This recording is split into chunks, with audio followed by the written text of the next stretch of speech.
नमस्कार, तिसरा डोळा न्यूज मध्ये आपलं स्वागत। मी सतीश चव्हाण। पाहूयाच्या काही ठळक घडामोडी। अपक्ष उमेदवारीवर निवडून आलेले आणि काँग्रेसचे सहयोगी खासदार विशाल पाटील आज काँग्रेस कमिटीमध्ये दाखल झाले। नूतन खासदारांचे काँग्रेसचे मफलर घालून स्वागत करण्यात आले।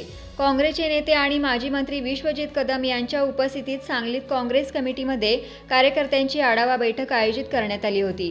काँग्रेसचे नेते खासदार राहुल गांधी आणि श्रीमती सोनिया गांधी यांच्या कडेगाव येथील 5 सप्टेंबर 2024 रोजी होणाऱ्या सभेच्या संदर्भात माहिती देण्यासाठी ही बैठक आयोजित करण्यात आली होती।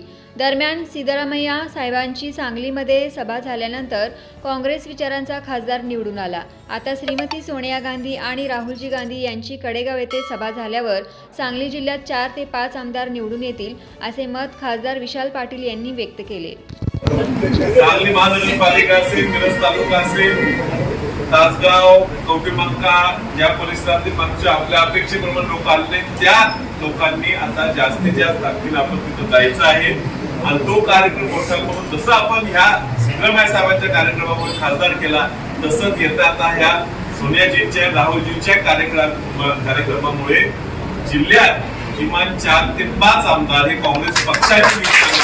बरोबर, हे बातमीपत्र संपलं। पुन्हा भेटू, तोपर्यंत नमस्कार। यूट्यूबवर सर्च करा तिसरा डोळा चॅनलला सबस्क्राईब